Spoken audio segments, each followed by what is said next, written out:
The circle of life. We are all a part of it. We are very minuscule in its power, but we don't respect it. At least a lot of us don't.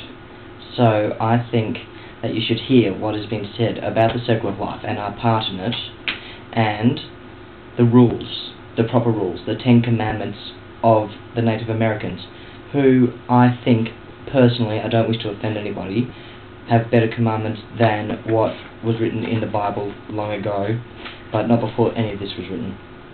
Okay, this is the circle of life, our part. Man has a poor understanding of life. He mistakes knowledge for wisdom. He attempts to impose his laws on the ways of Mother Nature, even though he, himself, is a part of nature. He chooses to disregard and ignore it for the sake of his own immediate gain. But the laws of nature are far stronger than those of mankind. Man must awake at last and learn to understand how little time there remains before he will become the cause of his own downfall. And he has so much to learn to see with the heart. He must learn to respect Mother Earth, she who has given life to everything, to our brothers and sisters, the animals and the plants, to the rivers, the lakes, the oceans, and to the winds. He must realize that this planet does not belong to him, but he was to care for and maintain the delicate balance of nature for the sake of well-being of our children and of all future generations. It is the duty of man to preserve the earth and the creation of the Great Spirit,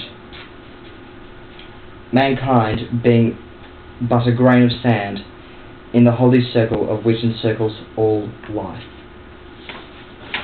I'm a poor reader, I know, it's my poor handwriting.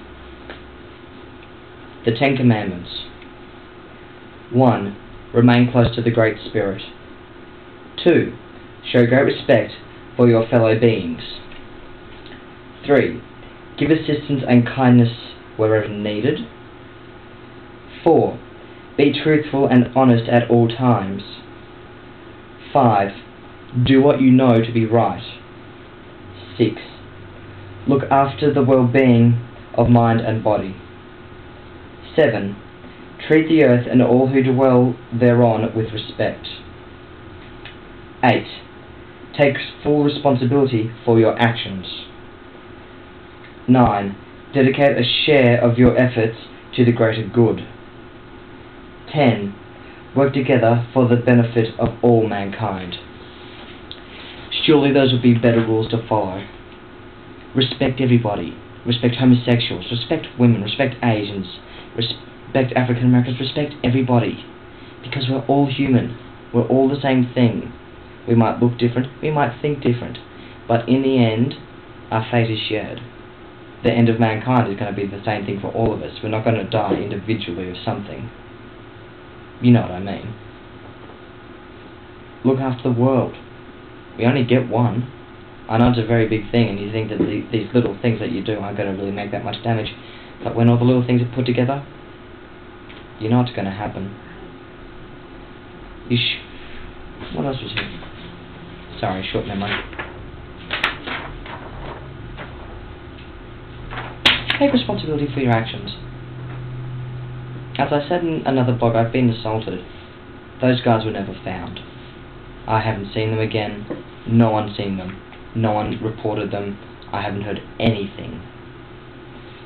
And sadly, they're not going to take responsibility for what they've done, except perhaps to brag that they built up some loser who was walking home, who was innocent. And for everyone else that they built up, they were innocent. They did nothing. I did nothing to them. Dedicate some of your efforts to the greater good. As a hypothetical, you win the lottery. Donate some to charity.